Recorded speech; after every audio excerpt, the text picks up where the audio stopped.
So in today's video, we are going to discuss about different types of pricing models which are there and how to structure a pricing plan for your particular SaaS. So point number one is find what your competitors are doing. Uh, what I think is having a competitor is far more better than not having anyone.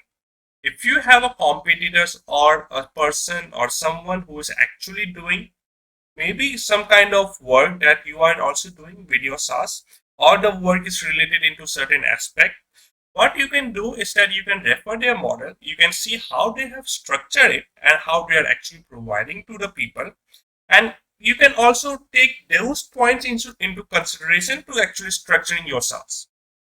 Now, the reason why I'm saying to go and look into the competitors is because if someone has already did this thing, it would be easy for you to actually decide and actually, make a frame of your pricing plan. Whether, on the other hand, if you have no competitors, that is a difficult part because in that place, you are actually going to hit and try. You are going to certain, test cases, and then you are going to have a relevant pricing plan for your application. So the point number two is overrated or underrated. So let's talk about overrated first. Do not overvalue your product in such a way that it is really hard for people to actually, think, or they have to check their balance and they have to, do all the budgeting kind of thing. They have to think twice or thrice before buying your product. Make sure what is going to happen, how the market is going to adapt. Is my feature that I am offering to the people, are my customers actually willing to pay this amount of money? What are the competitors doing out in the market? How is their pricing models there, the features they are giving in the same SaaS? So try to think about these things. Do not give so overvalued price to your customers that they have to think before buying your product. In underrated, I would say that don't actually underrate. So if your competitors are doing like a 10 or they are charging $50 or $10 for a particular feature, don't think that okay, I would be able to charge like $3 or $5 for a feature or $1 for a feature. That is going to harm your system only.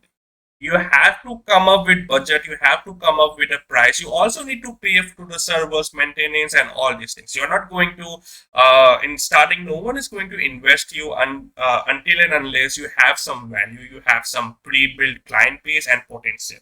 So make sure what is your price, how your competitors are offering. Do not go very high. Do not also go very low. Try to think of a pricing model that your market is actually to adapt. So talking about the market and the customers, we are going to come on point number three. Point number three says, who are your real customers? Let's suppose you have a pricing plan of $299 a month or $49 a month. You need to first try to go and try to analyze what are your real market, what are the real customers whom you are going to pitch. You cannot go with a very bulky pricing model to normal consumers, to a regular people, and you can ask, okay man, my pricing like is $599, you have to pay per month. So obviously they will think and may not, like, you won't be able to get a large amount of customer base. You need to think, okay, if you are actually charging $599, is your product coming into an enterprise or a really big company solution for them?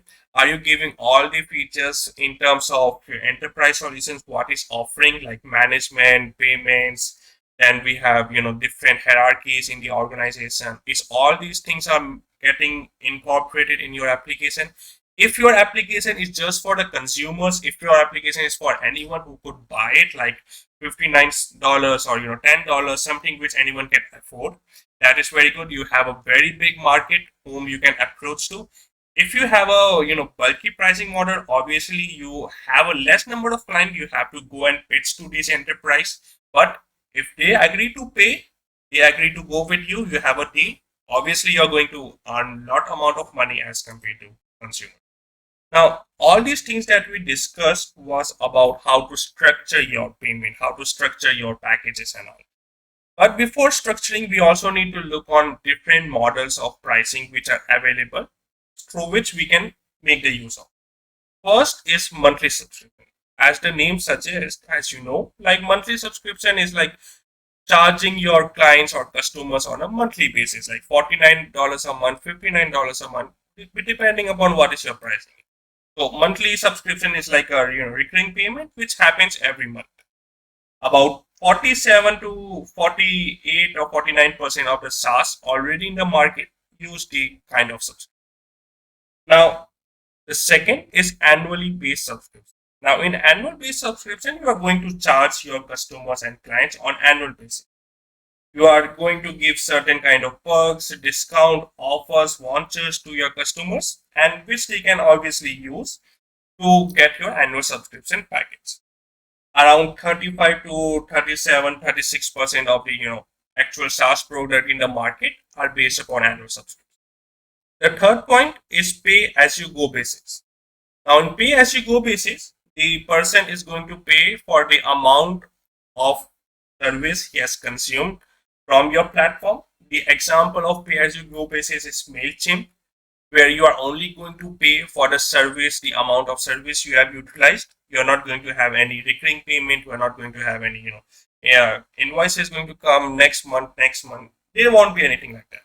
So you are only going to, customers are only going to pay for the amount of, service or the things they have used from your platform. Now, the fourth one is revenue share.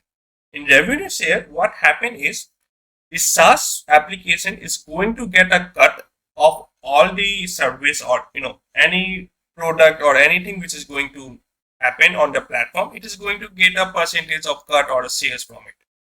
Let us take the example of Shopify in this. In Shopify is an e-commerce. It provides you an e-commerce platform where you can actually sell your products to the people.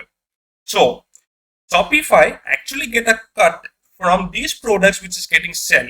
It gets that cut and it's the rest of the amount goes to you. The second example is Stripe.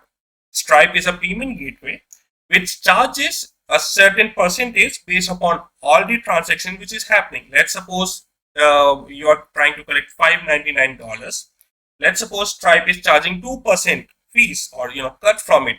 That is the revenue share for Stripe. So this is all the pricing models, and this is how you can actually go and structure it. Now, talking about Stripe and talking about different payments, we also need to take one consideration in mind. It is good. I'm not telling for startups, it's okay. We can go with something like Stripe. As you know, like Stripe is a payment gateway which offers a lot amount of service like Apple Pay, then there's card payments, then there is like Google Pay. So a lot of amount of services there are. But I would also recommend you, if you are trying to go to international market, like in Asia or you go to India, you can also use their existing payment gateways. For example, in India, we use something like Razorpay, which suppose Bheem UPI, which suppose Paytm. So giving these kind of payment options to your clients, to your customers, opens door for yourself only. So if your customers are actually able to pay in their ease methods, their ease ways, they would be obviously going to pay you. So just have a consideration on this. There are a lot of payment gateways. There is also like Coinbase, which is a cryptocurrency payment gateway. There is also like Ideal, which obviously comes. Ideal is something which is used in Europe. So Stripe has this pre-built functionality of Ideal. As I told, in India, we use like Bheem and UPI. So you can think on this and how you can, different types of payment gateways you want to offer to your customers. So with this, we are going to conclude this video. If you like it, please give it a thumbs up. We are also going to come with more videos in the future. So stay tuned for it.